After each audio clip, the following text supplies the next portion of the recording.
Miguel Oliveira acordou naquela manhã de novembro com o peito apertado, como se o ar de Lisboa tivesse se tornado espesso e irrespirável.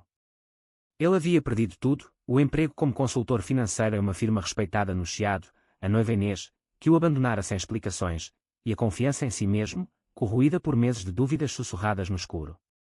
Correndo para uma entrevista de emprego que mal o animava, ele tropeçou na estação do Cais do Sodré e embarcou no comboio errado, o que ia para o oeste, rumo a Cascais, em vez do que o levaria ao centro.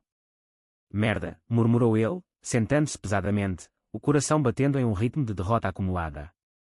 O comboio estava quase vazio, apenas alguns passageiros dispersos, e ao seu lado, um homem de uns 60 anos, vestido com simplicidade elegante, um casaco de lã cinza, óculos de leitura, folheava um jornal antigo, como se o tempo não o apressasse. Miguel puxou o telemóvel para avisar o recrutador do atraso, mas o homem baixou o jornal e fitou-o diretamente nos olhos, com uma calma que gelava a espinha. Estás exatamente no horário certo, disse ele, a voz baixa, como um segredo partilhado entre velhos conhecidos. Miguel piscou, confuso, sentindo um arrepio subir pela nuca. Desculpe. Acho que se enganou. O homem sorriu levemente, um sorriso que não chegava aos olhos, carregado de uma sabedoria amarga. Pensas que entraste no comboio errado, mas não. Este é o caminho que precisas seguir. O tom não era ameaçador, mas certeiro, como se ele soubesse de algo que Miguel mal admitia para si mesmo. Eu vou descer na próxima paragem e trocar. Estou atrasado para uma entrevista. O homem inclinou a cabeça. Uma entrevista para mais um emprego que te vai sugar a alma, como o anterior. Onde Inês e o teu melhor amigo te traíram, não foi? O mundo de Miguel parou. Como é que ele sabia? Inês havia terminado o noivado há 3 semanas, alegando que não eras mais o homem por quem me apaixonei, mas Miguel suspeitava demais, sussurros no escritório, olhares trocados com o seu amigo de infância, Rui, que trabalhava na mesma firma. Dias depois, Miguel fora demitido por irregularidades financeiras que ele jurava não ter cometido. Evidências plantadas, relatórios falsos que o apontavam como culpado de um desfalque que beneficiara Rui diretamente. Ele ficara em silêncio, engolindo a raiva, sem provas para contra-atacar, temendo que qualquer acusação o afundasse mais. Quem é você? Perguntou Miguel, a voz tremendo, o peito comprimido por uma dor antiga que agora latejava com força renovada. Alguém que já esteve exatamente onde estás, respondeu o homem, os olhos fixos, como se revivesse a própria agonia. Inês não te deixou por amor a Rui. Eles planeavam isso há meses. Usaram-te para encobrir os erros dele, e agora vivem da tua ruína, enquanto tu carregas o peso do silêncio. Miguel sentiu o estômago revirar, uma náusea de traição que ele havia enterrado sob camadas de resignação. Como aquele estranho sabia dos detalhes. Dos e-mails apagados que Miguel encontrara por acidente, das noites em que Inês chegava tarde, cheirando a perfume alheio. Ele nunca contara a ninguém, nem à família, nem aos poucos amigos que restavam. O silêncio fora a sua prisão, uma escolha covarde para evitar o escândalo, mas que o corroía por dentro, transformando-o em uma sombra de si mesmo. Como sabe disso tudo? Está a seguir-me? Exigiu Miguel, o tom subindo, mas o homem manteve a serenidade, como se a fúria dele fosse esperada. Há 30 anos, eu sentei-me neste mesmo lugar, traído pela minha mulher e pelo meu sócio. Alguém me mostrou o caminho para a verdade, e eu paguei o preço por segui-lo. Ele enfiou a mão no bolso do casaco e tirou um envelope pequeno, selado. Aqui é um endereço. Desce na próxima paragem e vai até lá. Vai parecer loucura, terás dúvidas, mas é exatamente onde precisas estar. O comboio desacelerava, aproximando-se da estação de Belém. Miguel olhava para o envelope, o cérebro gritando que aquilo era uma armadilha, que estranhos em comboios não mereciam confiança. Mas uma parte dele, ferida e sedenta por justiça, sussurrava, e se for verdade? E se este for o momento para acabar com o silêncio? As portas abriram-se. Passageiros entraram e saíram. O sinal de partida soou. No último instante, Miguel agarrou o envelope e saltou para a plataforma. Virou-se imediatamente para o vidro, pronto para questionar mais, mas o lugar do homem estava vazio. Completamente vazio. Como se nunca tivesse existido. Ele não podia ter saído, Miguel tê-lo-ia visto. Não havia tempo para se mover para outro vagão. E ali estava o nada, e o comboio partiu, deixando Miguel sozinho, o coração aos saltos, entre a multidão apressada que ignorava o seu pânico.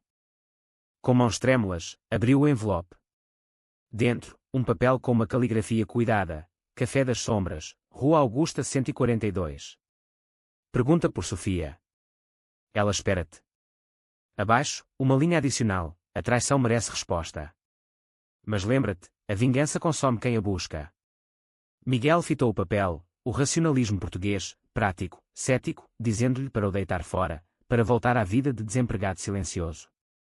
Mas a dor da traição, aquela ferida aberta que Inês e Rui haviam infligido, impulsionava-o. Ele sempre fora o bom rapaz, o que engolia insultos em nome da paz, mas agora... Agora, o silêncio quebrava-se.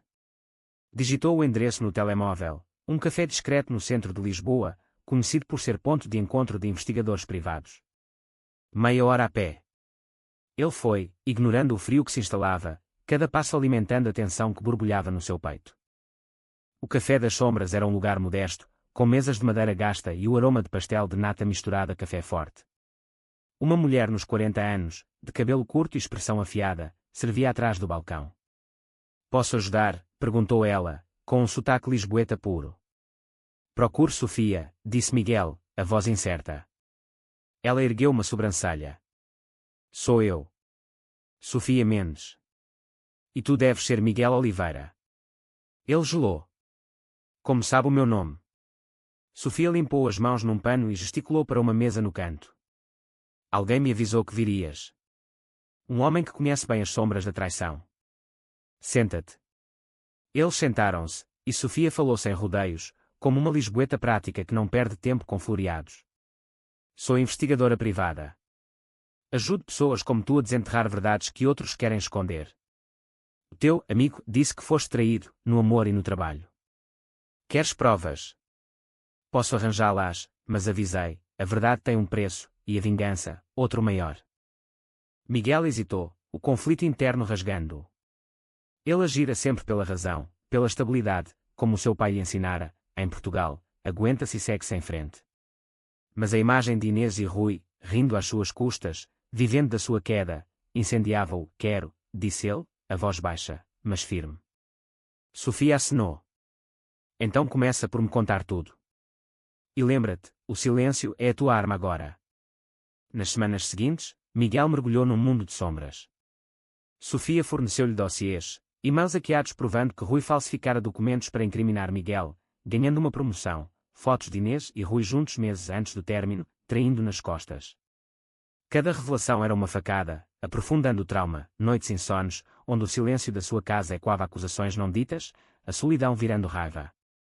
Ele não confrontou ninguém ainda, em vez disso, planeou em silêncio, como um fado que se constrói devagar, densa de melancolia e fúria contida.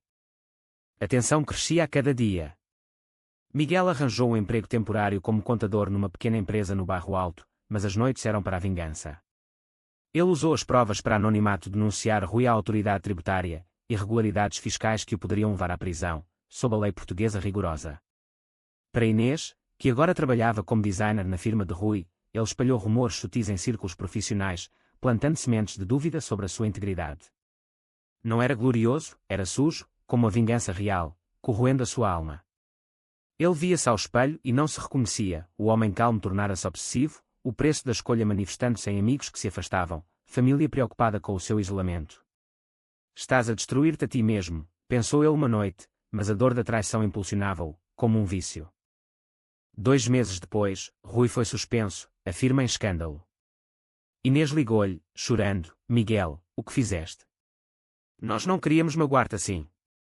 Ele manteve o silêncio, desligando sem uma palavra, mas o triunfo era amargo, a explosão viera, mas deixara cinzas. Ele perdera o sono, o apetite, e uma parte da humanidade. Num café perto do Tejo, viu o homem do comboio novamente, pedindo um galão como se nada. "Tu", disse Miguel, aproximando-se. "Como sabias?" O homem sorriu. "Porque há 30 anos, fui traído da mesma forma. Alguém me deu o endereço de Sofia, e eu vinguei-me. Agora, passo adiante." "Mas o preço?", murmurou Miguel. "Sim, o preço é alto. A vingança não cura, apenas equilibra a balança, deixando-te vazio." 6 meses mais tarde, Miguel estava num comboio, o mesmo linha, quando uma jovem entrou, frustrada, murmurando sobre o comboio errado. Ele viu nela o mesmo desespero, traição nos olhos, silêncio nos ombros. Sem hesitar, Sentou-se ao lado. Estás exatamente no horário certo, disse ele, baixo, como um sussurro do destino. Ela piscou, confusa, mas curiosa. Ele entregou-lhe um papel com o endereço de Sofia.